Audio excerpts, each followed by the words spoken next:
পটল তো অনেকভাবে খেয়েছি, একটু ভিন্ন রকমভাবে তৈরি করে খেতে সবারই মন চায়, তাই এভাবে বানিয়ে ফেলো খুব সহজে। কয়েকটা গোটা পটল নিয়েছি, পটলগুলোর গা আঁচড়ে নেবে। চামচ দিয়ে আঁচড়ালাম। তারপরে আমি দেখলাম যে চামচের থেকে চাকু দিয়ে আঁচড়ালে খুব ভালো মতো এই আবরণটা তোলা হয়ে যায়, কারণ এটার খোসা ছাড়াবো না, খোসা ছাড়ালে এই রান্নাটা ভালো হবে না।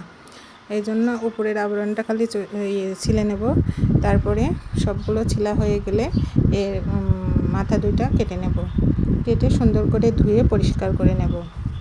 আমি এখানে 8-9টা পটল নিয়েছি, তোমাদের যার যে কটা পটল লাগবে সে কটাই নেবে।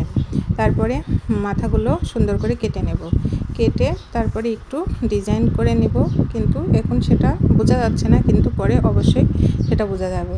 তোমরা যে যেভাবে পারবে করে নেবে। আমি এভাবে একটু করলাম। এবার একটু এটা রান্না করার জন্য একটা মশলাও তৈরি করে নেব। পটল দিয়ে রান্না করতে 1 চামচ পোস্তদানা, 1 চামচ সরিষা, আর ওর মধ্যে 2-4টা বাদাম, কাজু বাদাম, চীনা বাদাম যে যেরকম পারো দিলে একটু ভালো স্বাদ হয়। এবার এগুলো ভিজিয়ে রেখে পাটায় বেটে নেব।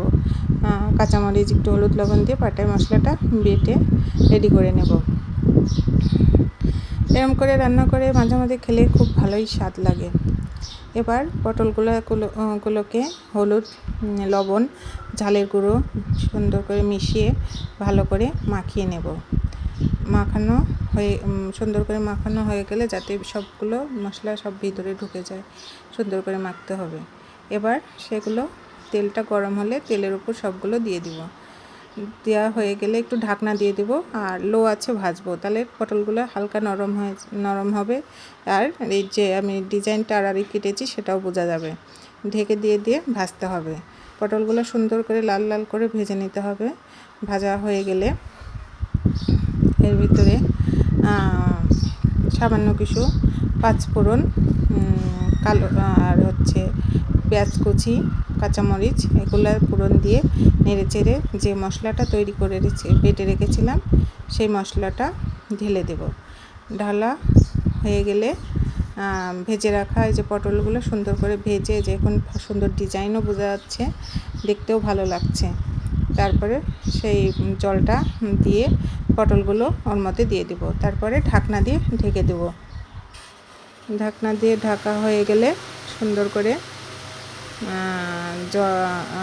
একটু ফুটতে থাকবে, ফুটতে হয়ে যাবে।